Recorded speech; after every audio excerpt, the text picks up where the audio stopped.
Hello and welcome, fellow Spartans, to this first look at Total War Arena. The time has finally come, and so I'm extremely pleased to be able to now show you content from this game and give you a preview of what promises to be a very exciting title from its developers, Creative Assembly. So until now, information about this has been shrouded in mystery and nothing much has been revealed about what the game will offer to the player since it was first announced back in 2013. So a few weeks ago, CA very kindly invited me to their studios in Horsham to try out the game in a closed alpha test with a number of other YouTubers and gamers from the community. I was incredibly grateful to be given this opportunity to try it out, as I knew this was the first time anyone would get to see Arena, and it would be the first time I would get to go to their offices, so my anticipation and excitement levels were pretty high, I can tell you. It was a great day and we got to test out the game firsthand in a team v mode, and at the end of the event we even got to pit our skills against the developers, and as CA Dugbert would remind us, we got wrecked. We really did. However, it was extremely beneficial to the developers, as a lot of feedback was given about Arena for them to take away and work on.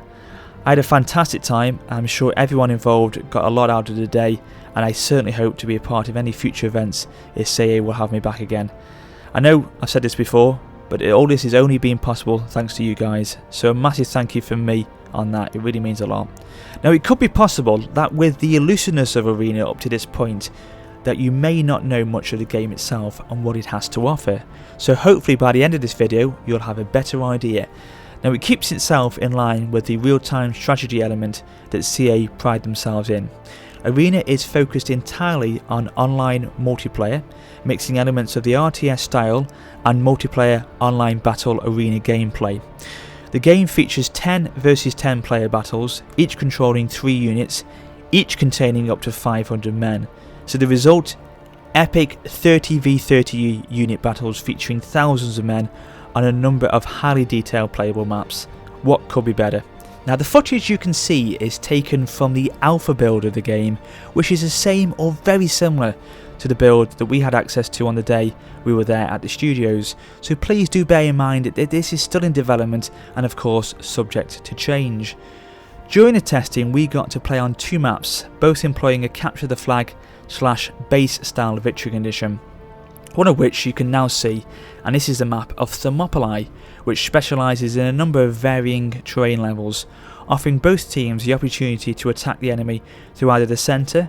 However, this could leave units vulnerable to attacks from opposing artillery, or the choice of utilising 2 flanks on either side of the map, one in a canyon at the bottom of the valley, or take the elevated option in an attempt to try and sweep around to take the enemy's base from the higher ground. The variation in this map makes the battle very interesting and offers the teams a number of strategic options and unit deployment variations in their attempt at winning the conflict at hand, and it's certainly kept me engaged during the dozens of battles I fought on it already. Another map which we fought was a Roman town map of Salernum, which features a fantastically detailed amphitheatre in its town plan. Again, this was a capture the base mode, but it did contrast itself to the open map of Thermopylae, as the city conflicts meant the players had to adopt a much different approach strategically, as the narrow streets and buildings allowed for each team to launch surprise attacks and flanking manoeuvres a lot more easily. The only way victory could be attained in both scenarios was either by capturing the base in the given time provided, or if that was not achieved, it will be determined by one team outscoring the other in terms of kills. So at this time we've only experienced those 2 maps and the single game mode of capture the base. However, as time goes on and more testing is conducted, I'm sure we will see the build offer more variations in those 2 areas. The game will employ a matchmaking engine which will ensure players are matched to other players of similar XP and unit level. Plus, there will be options for players to hook up and play together in teams against other opponents. Now, the game itself is essentially split into 2 parts, and we've already touched on the multiplayer RTS arena element, and I'll come back to that in a minute. However, before you even fight any battles, there's the whole job of having to manage your general and his troops before entering the call to arms. and this is implemented into the game via a tier/levelling system. Now let me go into a bit of detail about how this all works. Now the pre-battle system in Arena bases itself very loosely on games such as World of Tanks, as the player seeks to progress through the levels in order to upgrade their abilities in the game. Initially, the first choice any player will have is to decide which famous general they want to take control of in battle. They can select from some of the finest commanders of the classical era, for example Alexander the Great, Julius Caesar, Germanicus and Leonidas are just a few at your disposal. However, some of these are locked at the beginning and can only be unlocked as you level up. Each general offers specific bonuses which can offer effective enhancements in the battlefield to your army. For example, Shield Bash, Hold the Line and War Cry. These bonuses also have a tier system to them, so the more effectively you use them, the quicker you'll be able to level these up and make them more and more powerful. The levelling up of these then directly affects the levelling up of your actual general, and so as he increases in ability, so does the option to unlock higher tiered units. This is, I feel, a well designed feature to have in place, as it means that you have to concentrate on making sure your general performs strongly in the battles as much as your other units do in the field, because if you don't, it will take a lot longer to level up and in turn obtain access to those better, more lucrative units. There is in total 10 levels connected to each general, and depending on which general you actually select determines what type of units you get to use in battle. For example, Caesar will have access to units such as Principes, Astati and Triorii, whereas Leonidas will command units such as Hoplites, Pikemen and Citizen Cavalry. Also, artillery units can be recruited into the armies as well, such as ballistas and onagers, and can really pack a deadly punch in the battlefield. Each player obviously will start with tier 1 units like militia and Italian skirmishers, with the end goal of hitting tier 10 units such as Praetorian Guard and Royal Spartans. Along the way, some tiers will offer the availability of auxiliary units to select, and these will be available if you choose a Roman general. The game makes the player very quickly realise that it is extremely important that they not only select a general which grants them access to units which suits their playstyle better, but as well it's imperative to select the best units possible which will enable them to play a specific role in the battle ahead.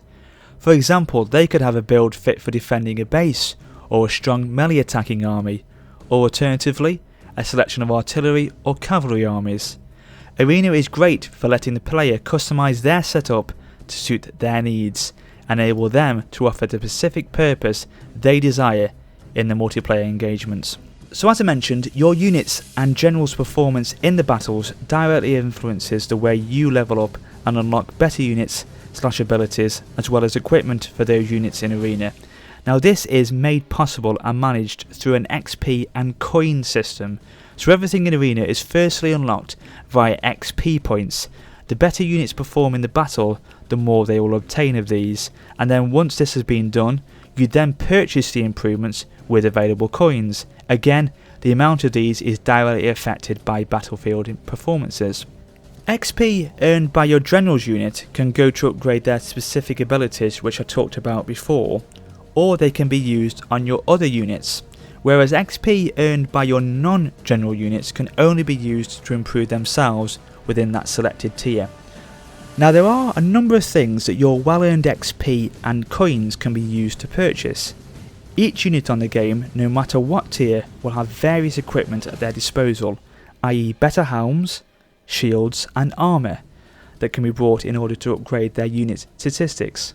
For example, it could be that you give them an increase in their melee attack or boost their base morale. And I feel this system works really well, because even when you rank up and unlock the next tier, i.e. go from level 4 to level 5 units, it could be very possible that for a while you'll prefer to use your upgraded level 4 units over the newly unlocked 5s, as they could easily be more effective on the battlefield at that point, therefore giving you the player more options, but at the same time not isolating and instantly cutting off lower tiered units that would still hold their own in the heat of combat.